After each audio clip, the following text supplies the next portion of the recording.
Hola, te saluda el maestro Lucio Domínguez Nares y te doy la más cordial bienvenida a la sesión número 3 del bloque 4 de la materia Taller de Litigación Oral de la Maestría en Derecho y Juicios Orales. En esta sesión veremos técnicas para elaborar alegatos de apertura y alegatos de clausura en juicio acusatorio oral. Al finalizar el tema, el estudiante será capaz de identificar, analizar, diseñar, aplicar, evaluar y producir alegatos de apertura y de clausura eficaces en el juicio oral, utilizando técnicas argumentativas, comunicativas y estrategias conforme a la metodología del sistema penal locutorio. Los alegatos de apertura y clausura constituyen dos momentos esenciales dentro del juicio oral en el sistema penal acusatorio. El primero orienta al tribunal sobre la teoría del caso que las partes buscarán demostrar, mientras que en el segundo se cierra el círculo argumentativo al interpretar la prueba producida durante el debate. Su adecuada elaboración y presentación se sustenta en técnicas de comunicación jurídica, retórica, psicología del testimonio y estrategias procesales. Conocer y dominar estas técnicas permite al litigante persuadir al órgano jurisdiccional, mantener coherencia narrativa y fortalecer su teoría del caso. ¿Cómo definimos un alegato de apertura? Como la exposición inicial, clara y no argumentativa, donde la parte presenta al tribunal su teoría del caso, los hechos que pretende demostrar y el hilo narrativo que contextualiza la evidencia que se desahogará durante el juicio. Si recuerdan, en el bloque 2, si no mal recuerdo, vimos en la sesión número 2 o 3 cómo es un alegato de apertura. Entonces, les invito a que si tienen alguna duda de cómo son, bueno, remítanse al bloque 2. En los alegatos de clausura es la exposición final, argumentativa y persuasiva, en la que la parte interpreta la prueba presentada, refuerza la credibilidad de su teoría del caso, refuta la versión contraria y solicita una decisión específica al tribunal. En esta sesión voy a ponerles un ejemplo de cómo es un alegato de clausura. ¿Para qué sirven los alegatos? Bueno, ayudan a orientar al tribunal sobre el marco narrativo y probatorio del caso. Facilitan la comprensión de los hechos relevantes y su conexión con las pruebas. Persuade al órgano jurisdiccional mediante una narrativa coherente y verosímil. Organiza y clarifica la teoría del caso propio. Contrasta de forma estratégica la teoría del caso de la contraparte y guía a los jueces en la valoración racional de la prueba conforme a los principios del proceso penal acusatorio. Veamos técnicas para elaborar el alegato de apertura. Primero, tenemos que desarrollar una narrativa estratégica, es decir, vamos a construir un relato cronológico breve y comprensible. Debemos evitar lenguaje técnico innecesario y describir hechos, no argumentarlos. En esa etapa no se argumentan los hechos, simplemente se describen. Luego tenemos una presentación explícita de la teoría del caso. Y esta teoría del caso debe estar integrada por tres elementos: los hechos, las pruebas y el argumento jurídico. En el alegato de apertura se mencionan los dos primeros sin desarrollar plenamente el argumento jurídico, ¿sí? Entonces, en nuestro alegato de apertura vamos a hacer énfasis en hechos y las pruebas. Y cuando estemos presentando la teoría del caso, vamos a dar la argumentación jurídica o el argumento jurídico. Luego, los alegatos ayudan a anticipar la evidencia clave, ¿sí? Adelantamos al tribunal lo que los testigos dirán. Anunciamos documentos, peritajes y objetos materiales relevantes. Y se explica la función de cada prueba dentro de la historia, ¿sí? Debemos usar un lenguaje claro y directo, utilizando frases cortas, insisto, evitando tecnicismos que confundan, ser concreto y sobrio. Debemos desarrollar una técnica de mapa narrativo. ¿Sí? Nosotros como litigantes debemos mostrar al tribunal una ruta que va a seguir las evidencias, permitiendo que identifique qué confirmar y qué esperar de cada testigo. Para ello son útiles los mapas mentales, por ejemplo, la línea del tiempo, ¿sí? Etcétera. Mapas conceptuales también. Principios de la persuasión inicial. Bueno, aquí nosotros tenemos que tener tres elementos: una primacía, una sencillez y una verosimilitud. La primacía es lo que se dice primero, es lo que tiene mayor impacto, ¿sí? Recordemos que en una relación interpersonal con otra persona, lo que nosotros reflejamos en los primeros 3 segundos es la impresión que las personas van a tener de nosotros, si no el resto de nuestras vidas, sí gran parte de nuestra vida. Entonces es importante la primera impresión. Entonces lo primero que tenemos que hacer es presentar lo que tiene mayor impacto, porque va a quedar en el inconsciente colectivo y sobre todo en la del juez. Sencillez, narrar solo los hechos esenciales, ¿sí? No adornarlo, no usar metáforas, no usar un lenguaje que no vengan al caso. La verosimilitud, el relato, la doctrina dice, debe parecer cierto y ser congruente. Yo lo cambiaría la palabra del debe por el relato tiene que ser cierto y congruente, ¿sí? Porque el relato debe parecer cierto y congruente. Ese parecer cierto, pues, implica o nos puede dar la interpretación que podemos falsear testimonios, que podemos falsear pruebas, podemos falsear la argumentación, los hechos. No, no. El relato tiene que ser cierto y ser congruente, sin ningún parecer. Técnicas para elaborar el alegato de clausura. Aquí ya vamos a ver cómo se elabora un alegato de clausura. Primero, la estructura lógica. Un alegato de clausura debe contener un recordatorio de la teoría del caso propia que hicimos en el alegato inicial. Interpretación de la prueba desahogada. Cada prueba desahogada tiene que ser retomada en estos alegatos de clausura para decir cómo esa prueba ayuda a la teoría del caso. Interpretación también, asimismo, la refutación de la teoría del caso contraria. Vamos a refutar lo que presentó el fiscal, ¿no? Si estamos defendiendo a el imputado o contradiciendo o refutando lo que la teoría del caso que presenta el abogado defensor del imputado. Y una conclusión jurídica. En la conclusión jurídica siempre vamos a solicitar de manera explícita el sentido del fallo que dé la autoridad correspondiente.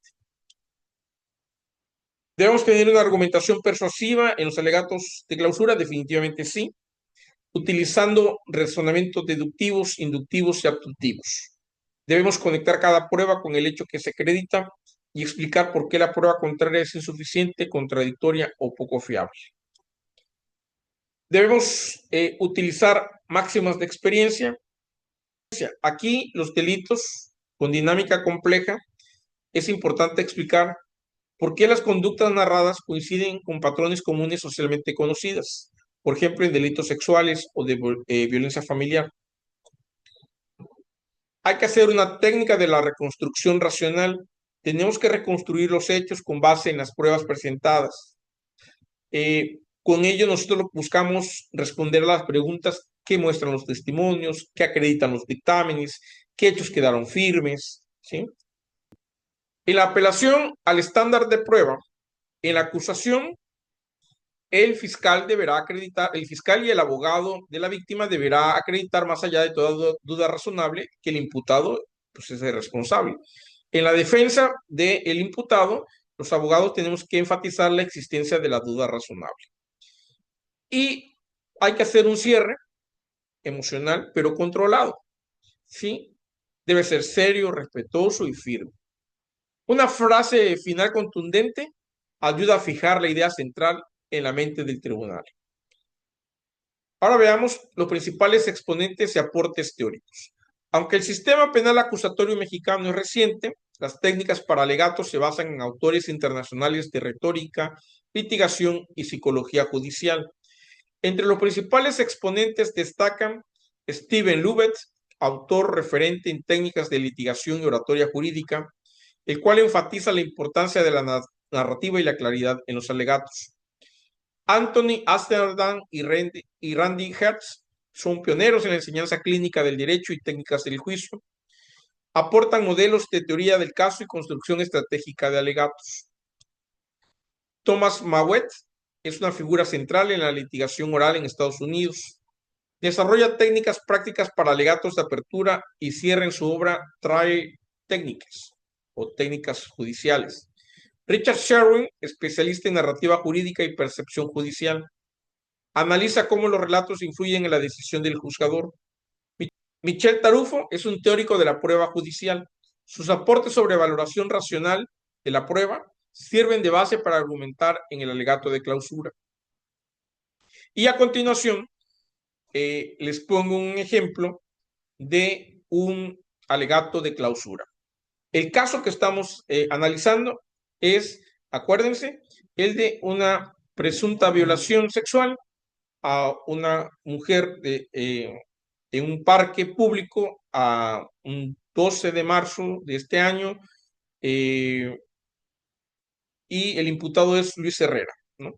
Bueno, honorable tribunal, comparezco en esta etapa final para solicitarle, conforme a derecho y a la lógica más elemental, que emita un fallo axulatorio en favor de mi defendido Luis Herrera.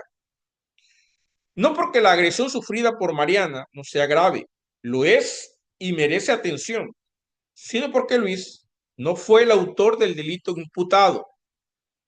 Nuestra teoría del caso ha sido clara, consistente y corroborada durante el juicio. El 12 de marzo, a las 21:30 horas, mientras se cometía el delito en un parque público, Luis Herrera se encontraba en una fiesta familiar en casa de su hermana. Hoy he venido a demostrar con la racionalidad que exige el sistema acusatorio que la verdad procesal solo puede conducir a una conclusión. El acusado no estuvo en el lugar de los hechos y por lo tanto no pudo cometer la violación. Ahora veamos, dentro del alegato de clausura, la historia coherente y fácil de recordar. Esta permite reconstruir los hechos en una secuencia lógica sencilla y verosímil. Por ejemplo, recordará su señoría que obra en la carpeta de investigación que Mariana es atacada el 12 de marzo aproximadamente a las 21:30 horas en un parque público con poca iluminación. Ella, bajo un shock evidente, es un estado plenamente comprensible, identifica a su agresor como un hombre que se parecía a Luis Herrera, mi cliente. Pero al mismo tiempo, Luis Herrera está en una reunión familiar celebrando el cumpleaños de su hermana, rodeado de personas que lo vieron, lo escucharon y convivieron con él, como ha quedado probado en el desahogo de la prueba testimonial. A esa misma hora, también hay fotografías, videos y mensajes de esa fiesta, como se ha probado en el momento procesal oportuno, de la presencia constante y continua en el domicilio por parte de Luis Herrera, lo que hace físicamente imposible que estuviera en el parque. Por lo tanto, no existe evidencia científica, forense o técnica que vincule a Luis Herrera con la escena del crimen. No hay ADN, no hay huellas, no hay rastros biológicos, no hay pertenencias personales en el lugar. Si se dan cuenta, esta narrativa es coherente, es verosímil y, lo más importante, no ha sido desvirtuada por la Fiscalía. Luego vemos las máximas de experiencia aplicadas. La experiencia humana y las reglas de la lógica común nos enseñan que una persona no puede estar en dos lugares al mismo tiempo, no es posible. Bueno, entonces nosotros decimos en el alegato de clausura: cuando un testigo, como la hermana de Luis y su familia y los invitados, refieren hechos simples y cotidianos, como una fiesta, un pastel, fotografías, la probabilidad de que todos coincidan en una mentira elaborada es extremadamente baja, señoría. Ahora bien, las víctimas de delitos sexuales, aún actuando de buena fe, pueden confundir al agresor, especialmente cuando la agresión ocurre en condiciones de estrés, miedo, oscuridad o sorpresa, que seguramente fue este el caso. Esto aclaro y que quede constancia que no desacredita lo aportado por la víctima, simplemente explica un error humano. Cuando no existe evidencia científica que coloque a una persona en la escena y sí abundante evidencia que la ubica lejos del lugar, la inferencia lógica favorece la inocencia, ¿no? Entonces, eso es lo que se busca ahí. Luego vemos en una tercera etapa dentro del alegato de clausura una reconstrucción racional de los hechos. La técnica de reconstrucción racional nos exige evaluar primero la consistencia interna de cada versión. La versión de la víctima es comprensible, pero presenta elementos de incertidumbre sobre la identificación. La versión de la defensa ha sido siempre la misma. Luis estaba en la fiesta. Corroboración externa. La fiscalía no presentó ninguna prueba objetiva que conecte a Luis con la escena. La defensa, en cambio, acreditó con testigos, registros visuales, mensajes que Luis no salió de la fiesta. La plausibilidad general es más racional concluir que una identificación errónea, bajo condiciones adversas, que aceptar que Luis abandonó una fiesta llena de personas, viajó al parque, cometió el delito extremadamente grave y regresó sin que nadie notara su ausencia, ¿no? Esta es una reconstrucción racional basada en hechos acreditados y que lleva un único destino: acreditar, dejar sentado que Luis Herrera no pudo cometer el delito. Luego viene la etapa de explicar un poco la teoría del delito aplicada. Por ejemplo, en el caso de la violación, la fiscalía debía probar la conducta típica, antijurídica, culpable y la participación de Luis Herrera. El problema es que no logró la fiscalía acreditar el primer elemento, la conducta atribuida al imputado. Por lo tanto, nosotros en la defensa de Luis decimos, la fiscalía no probó que Luis haya sido el autor material del hecho. Y aquí termina la discusión penal. Si no se acredita que Luis realizó la acción, no hay delito que atribuirle a él. Todo lo demás se vuelve innecesario. Luego a la etapa del estándar de la prueba. Es decir, que hay que dejar todo claro más allá de toda duda razonable. Aquí tenemos que recordar algo fundamental. La duda razonable no es cualquier duda. No, no, no, no, no. La duda razonable es una duda basada en la lógica, la experiencia y la evidencia presentada en juicio. Entonces el abogado, defensor de Luis Herrera, puede decir, hoy tenemos más de una duda razonable. ¿Cómo pudo Luis estar en dos lugares al mismo tiempo? ¿Por qué no existe una sola evidencia material que lo vincule al parque?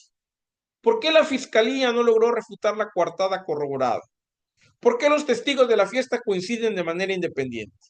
¿Por qué los elementos de identificación son débiles y condicionados por la situación traumática? Si estas preguntas subsisten, y subsisten porque no tienen respuesta, el tribunal está obligado a absolver.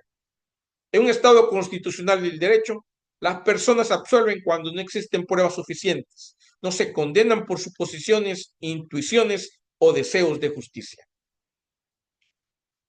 Y ya en la conclusión, debe ser un único fallo compatible con la verdad y la ley. Y decimos, honorable tribunal, no estamos pidiendo un favor, estamos pidiendo justicia. La fiscalía no logró probar su teoría del caso. La defensa acreditó una coartada sólida, coherente y perfectamente compatible con la evidencia científica y racional. La historia es clara, su señoría. Mariana sufrió una agresión, pero Luis Herrera no fue su agresor. Con fundamento en el principio de presunción de inocencia, en la exigencia constitucional del estándar de la prueba y en la lógica más elemental, solicito a este tribunal un fallo absolutorio a favor de Luis Herrera, porque la justicia no consiste en condenar a alguien, sino en condenar solo a quien realmente ha sido probado culpable. Y hoy esa prueba no existe. Muchas gracias, honorable tribunal. Si se dan cuenta, recordarán que uno de los requisitos de la última etapa el alegato de clausura es de ser más emotivo y también decir una frase que impacte, ¿no? Entonces, en este texto, en esta narrativa, se usó más emoción y se usó una frase que impacta en el colectivo y puede hacer mella también, sobre todo, y lo más interesante, en el juzgador, ¿no? Bien, en conclusión, jóvenes, los alegatos de apertura y clausura representan momentos decisivos dentro del juicio oral acusatorio. Su elaboración demanda dominio de técnicas comunicativas, argumentativas y estrategias que permitan construir un relato coherente, anticipar la prueba, interpretarla y persuadir al tribunal. Mientras el alegato de apertura orienta y prepara la mente del juzgador, el alegato de clausura cierra el proceso argumentativo al racionalizar la evidencia presentada. Su efectividad, la efectividad del alegato depende de la claridad, verisimilitud, coherencia interna de la teoría del caso, eso es importantísimo que tengamos en cuenta, así como del uso adecuado de herramientas retóricas y de la valoración probatoria. El dominio de estas técnicas es indispensable para un ejercicio profesional sólido y ético en la litigación oral contemporánea. Bueno, nos vemos en la próxima sesión y que tengan un excelente día.